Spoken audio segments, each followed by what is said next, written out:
मगर मोदी जी ने इस कानून को लाके देश की संसद में इस बात को स्थापित कर दिया कि मोदी जी को, अमित शाह जी को पूर्ण विश्वास है कि अरविंद केजरीवाल और आम आदमी पार्टी की सरकार दिल्ली से कहीं नहीं जाने वाली, ये लोग वहीं बैठेंगे।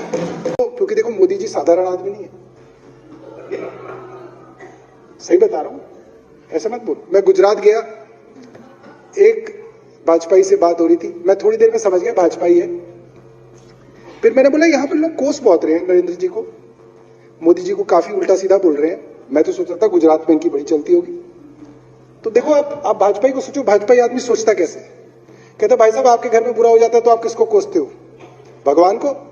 मोदी जी भगवान है इसलिए कोस रहे हैं। मोदी जी जैसे विश्व विजेता और जो हर चीज के ऊपर मुझे लगता है बड़े बड़े मसले सुलझाते हैं। अभी रशिया का और दूसरे यूक्रेन का मसला सुलझा रहे थे। मतलब मुझे दिल में इतना दुख हुआ कि अगर अब मेरे पड़ोस में झाड़ू नहीं लगेगी, मोदी जी वहां रशिया और यूक्रेन की बातचीत करा रहे होंगे, कोई फोन करके कहेगा भाई साहब हमारे मोहल्ले में झाड़ू नहीं लगी, क्योंकि सीधा उन्होंने अपने अंडर ले लिया। मतलब भाई साहब सोचो, मतलब हम तो यहां पे पुतिन को और पता नहीं चीन को आंखें दिखा रहे हैं, ये कह के जी हमारे मोदी जी हैं, सारे मसले वो सुलझाएंगे। और अब कूड़ा नहीं डलेगा, काउंसलर जो है छज्जे नापेगा, एमसीडी भेजेगा उसके यहाँ है। अच्छा, काउंसलरों का काम भी, मतलब एक ले दे के बेचारे वो काम करते थे, छज्जे वज्जे नापते हुए घूमते थे, कहीं पे जेसीबी भेजते थे, कुछ करते थे, वो काम भी मोदी जी ने उनसे।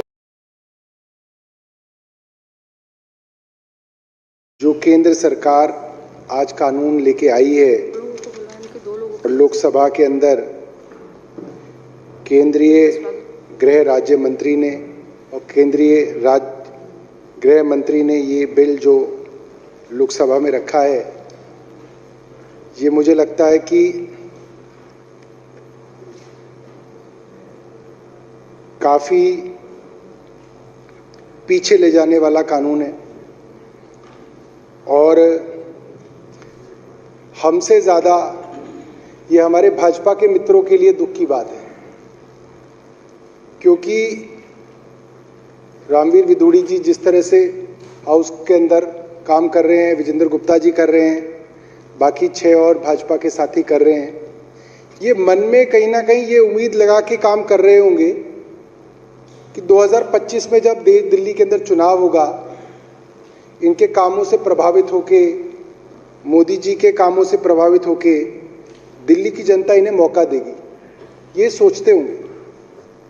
और इनके मन में ये होगा कि 5 साल बाद जनता इन्हें यहां बैठने का मौका देगी। मगर मोदी जी ने इस कानून को लाके देश की संसद में इस बात को स्थापित कर दिया कि मोदी जी को, अमित शाह जी को पूर्ण विश्वास है कि अरविंद केजरीवाल और आम आदमी पार्टी की सरकार दिल्ली से कहीं नहीं जाने वाली, ये लोग वहीं बैठेंगे।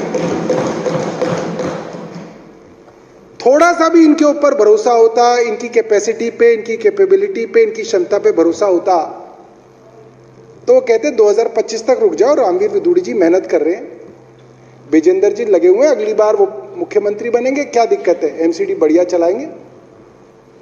मगर जब केंद्र सरकार ऐसा कानून ले आई जिसके अंदर सारी की सारी एमसीडी को समेट के केंद्र के अंदर ले गए, इसका मतलब ये है मोदी जी को, क्योंकि देखो मोदी जी साधारण आदमी नहीं है, सही बता रहा हूं, ऐसा मत बोल। मैं गुजरात गया, एक भाजपाई से बात हो रही थी, मैं थोड़ी देर में समझ गया भाजपाई है।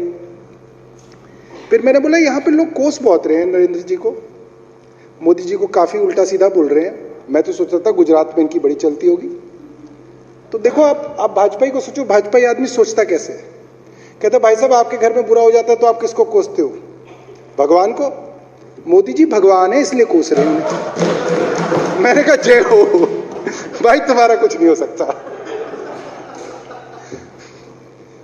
तो आप सोचिए कि उनके दिमाग का ऐसा ऑपरेशन कर रखा है कि अगर वो बुरा भी करेगा तो वे कहेंगे कि ये तो आपके साथ बुरा होगा, आप भगवान को कोसोगे, ओहो भगवान ही हमारे साथ क्या किया। सही में आपको क्या लग रहा है? सही में बता रहा हूं। मैंने कहा ये तो कमाल हो गया। मतलब अब आप ये शक कर रहे हैं हम पे? कंफर्म। तो अब मोदी जी जैसे विश्व विजेता और जो हर चीज के ऊपर मुझे लगता है बड़े बड़े मसले सुलझाते हैं, अभी रशिया का और दूसरे यूक्रेन का मसला सुलझा रहे थे। मतलब मुझे दिल में इतना दुख हुआ कि अगर अब मेरे पड़ोस में झाड़ू नहीं लगेगी, मोदी जी वहां रशिया और यूक्रेन की बातचीत करा रहे होंगे, कोई फोन करके कहेगा भाई साहब हमारे मोहल्ले में झाड़ू नहीं लगी, क्योंकि सीधा उन्होंने अपने अंडर ले लिया। मतलब भाई साहब सोचो, मतलब हम तो यहाँ पे पुतिन को और पता नहीं चीन को आंखें दिखा रहे हैं, ये कह के जी हमारे मोदी जी हैं, सारे मसले वो सुलझाएंगे।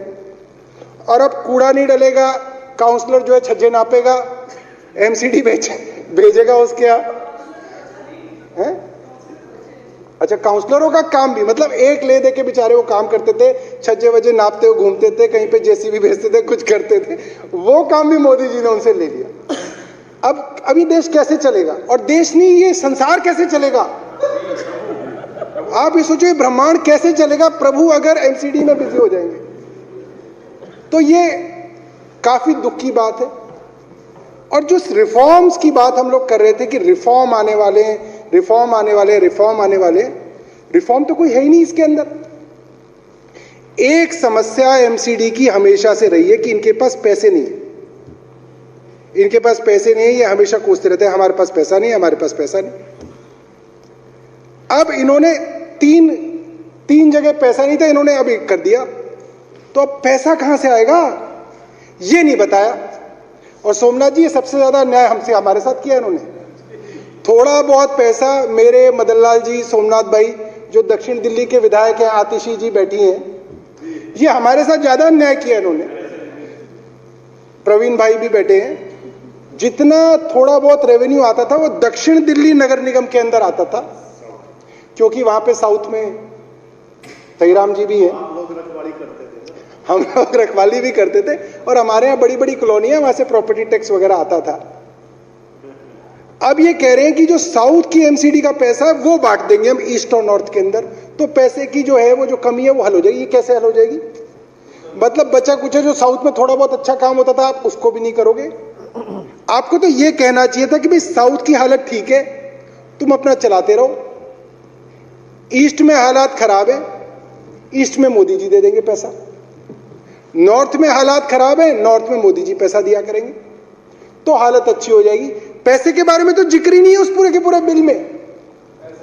फाइनेंस कमीशन क्या करेगा, आगे कैसे बदलेगा, उसके बारे में कोई जिक्र नहीं। मतलब जो फाइनेंस कमीशन पहले करता था वो अभी भी करेगा, दिल्ली सरकार से जो ग्रांट जाते थे वो अभी भी जाएंगे। मतलब कटोरा लेके तो हमारे आगे ही बैठेंगे फिर से, तो बदलेगा क्या? हाँ, जो कंट्रोल है वो सारा का सारा जो है केंद्र सरकार को ले रहा है, तो इसके अंदर रिफॉर्म्स कोई नहीं है। तीन चीजों को मिला के एक कर रहे हैं, और उसके बाद चुनाव कब कराएंगे मुझे तो पता नहीं। किसी को इन्होंने हायर किया है कंसल्टेंट को, उसको बोला कि भाई हर महीने सर्वे होगा दिल्ली में, जब तक हम जीतते नहीं तब तक हम चुनाव नहीं होने देंगे। अब देखो ऐसे क्या। अच्छा, और वो सर्वेयर भी जा जाके परेशान करेगा दिल्ली वालों को, कह रहा भाई साहब इनका कुछ बढ़ा ऊपर, कह रहा अभी ना बढ़ा, उसके पैसे बनते रहेंगे। वो बार बार जाएगा, कह जी कुछ हुआ इनका, कह रहे नहीं हुआ, कह रहा आगे टालो और टालो। तो ये तो चुनाव कभी होंगे ही नहीं। या फिर हम सर्वेयर को पैसा वैसा देके कहें इनको कह दो कि भाई बढ़ गया इनका, ये चुनाव तो करा ले। यही एक तरीका है कि इनके सर्वेयर को भाई अपने लोगों को दिल्ली में कहो कि भाई 1-1.5 महीना इनकी वाह वाह करने शुरू कर दो कि ये बहुत बढ़िया चल रहा है, बहुत मोदी जी का चल रहा है, और इस बार ये आने वाले। इनका सर्वेयर जैसे रिपोर्ट देगा ऊपर कि भाई साहब सही सब सेट मामला है, क्या कराओ चुनाव, तो कुछ ना कुछ करना पड़ेगा।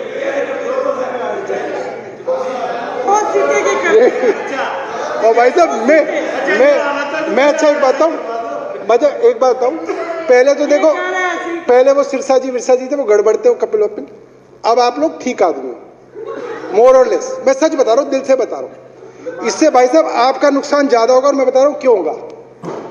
एमसीडी के पाप का घड़ा भरा हुआ है, लोग पूरी खुंदक में उनसे।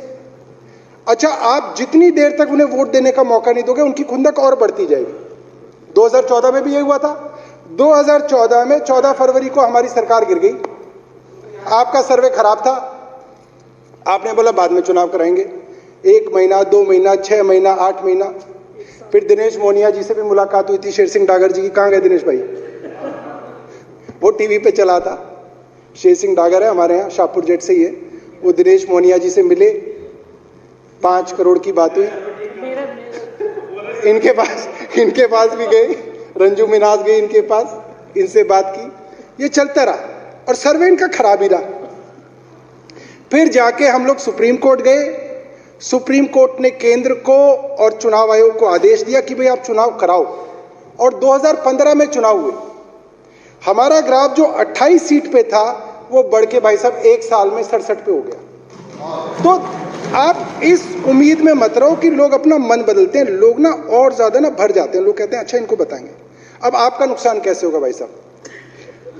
अभी आप चुनाव नहीं होने दोगे, सर्वे आगे आएगा नहीं ठीक, और ये चुनाव आपके चुनाव के साथ होगा 2025 में।